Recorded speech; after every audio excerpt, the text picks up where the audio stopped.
Que a graça e a paz do Senhor Jesus Cristo estejam com você e sua família. No minuto de reflexão de hoje, eu quero ler 2 textos que se encontram no livro de Números. O primeiro no capítulo 20, do versículo 8 ao 12, e o segundo se encontra no capítulo 27, do versículo 12 ao 17. Diz assim o Senhor: Toma a vara, ajunta o povo, tu e teu irmão Arão, na presença deles, ordenai a rocha que dê as suas águas. Assim lhes tirareis a água da rocha e dareis a beber ao povo e aos seus animais.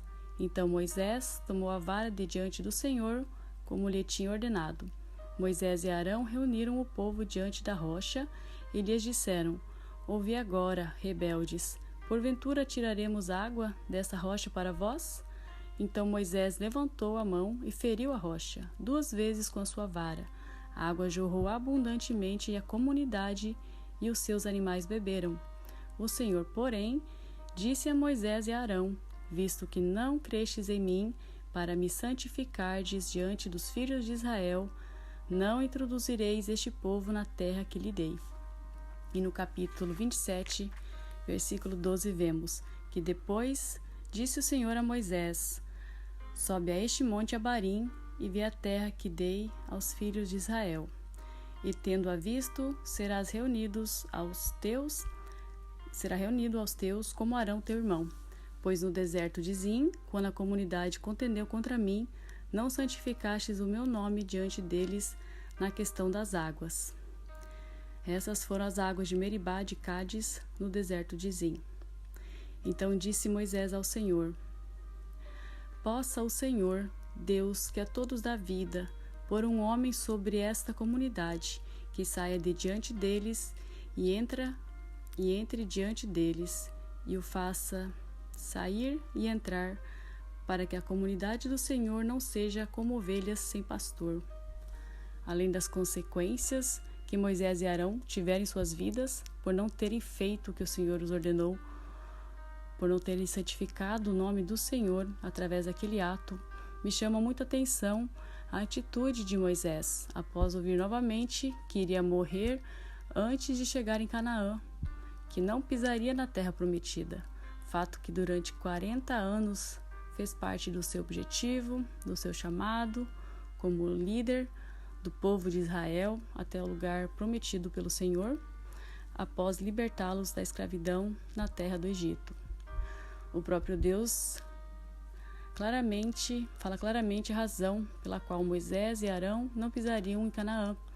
No capítulo 27, versículo 14, Deus diz: Pois no deserto de Zim, quando a comunidade contendeu contra mim, não santificastes o meu nome diante deles na questão das águas. Deus ainda menciona o fato de o povo ter contendido. E provavelmente, se fosse um de nós no lugar deles, tentaríamos nos justificar, nos desculpar, jogando a culpa sobre o povo hebreu, que afinal era de fato um povo murmurador. Mas Moisés, assim como Arão, reconhecendo que erraram,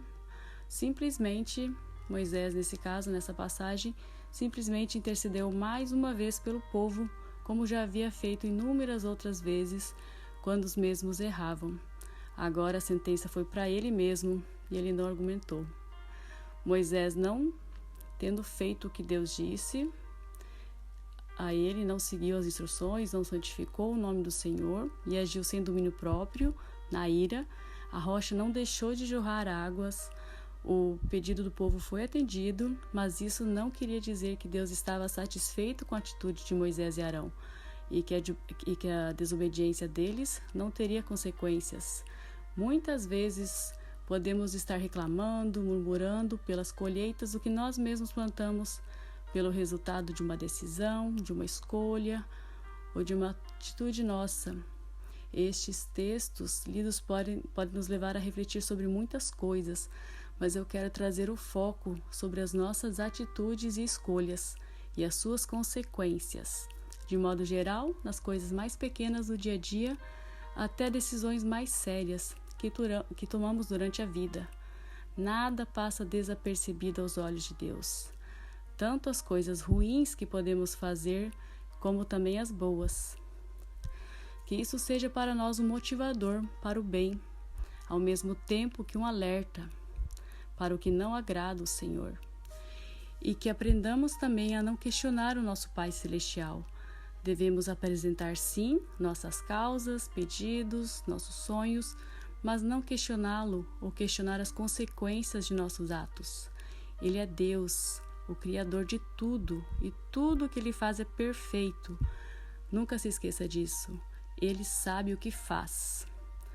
Que o Senhor te abençoe e te guarde, e que você tenha a paz de Jesus em sua vida, hoje e sempre.